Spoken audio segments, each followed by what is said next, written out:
క్రైస్తలాట్ మన ప్రభువును ప్రియరక్షకుడైన యేసుక్రీస్తు వారి అతి ప్రశస్తమైన నామంలో మీ అందరికీ ఉదయకాల శుభాభివందనములు తెలియజేస్తా ఉన్నాను.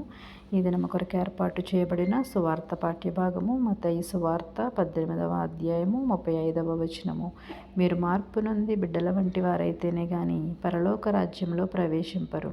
ఈ వాక్యమును మనము గమనించినట్లయితే ప్రపంచంలో గొప్పవాడివి కావాలంటే ఎదగాలి, కానీ పరలోక రాజ్యంలో నీవు గొప్పవాడివిగా ఉండాలంటే నీవు తగ్గింపు జీవితాన్ని కలిగి జీవించాలి.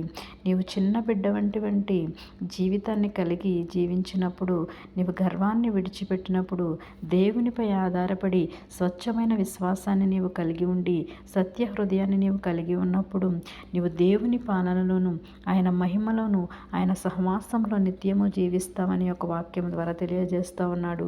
నా ప్రియ సహోదరులారా, చిన్న బిడ్డల వంటి వారిగా జీవించాలి అంటే మొదటిగా మనము వాక్యము విషయమై అపేక్ష కలిగి ఉండి రక్షణలో అభివృద్ధి పొందాలి.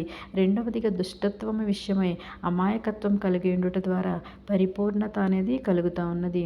మూడవదిగా అవసరత విషయమై దేవునిపై ఆధారపడి జీవించట ద్వారా గొప్పతనం అనేది మనకి కలుగుతూ ఉన్నది. కాబట్టి మీరు మార్పు నుండి చిన్న బిడ్డల వంటి వారైతేనే కానీ పరలోక రాజ్యంలో ప్రవేశింపరని దేవుడి వాక్యం ద్వారా మనతో మాట్లాడుతూ ఉన్నాడు. నా ప్రియ సహోదరులారా, మన పరలోక రాజ్యాన్ని స్వతంత్రించుకోవాలంటే మనం చిన్న బిడ్డలు కలిగి ఉన్న మనస్సును మనము కలిగి దేవునిపై మనము సంపూర్ణమైన విశ్వాసాన్ని నిలిపినప్పుడు ఆయన పాలనలో, ఆయన మహిమలో, ఆయన సహవాసంలో నిత్యము మనము జీవించే కృపను దేవుడు అనుగ్రహిస్తానన్నాడు. అట్టి కృప పరిశుద్ధాత్మ దేవుడు మనందరికీ అనుగ్రహించునుగాక. తలలు వంచి ప్రార్థనలు ఏకీభవించవలసిందిగా కోరుచున్నాను.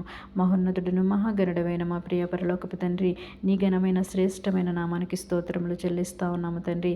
అయా, మీరు మార్పు నుండి చిన్న బిడ్డల వంటి వారైతే కానీ పరలోక రాజ్యంలో ప్రవేశింపరని ఒక వాక్యం ద్వారా మమ్మల్ని హెచ్చరించినందుకు నీకు స్తోత్రములు ప్రభువా.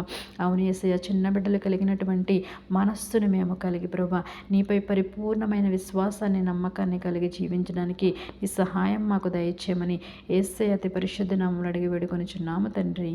ఆమేన్.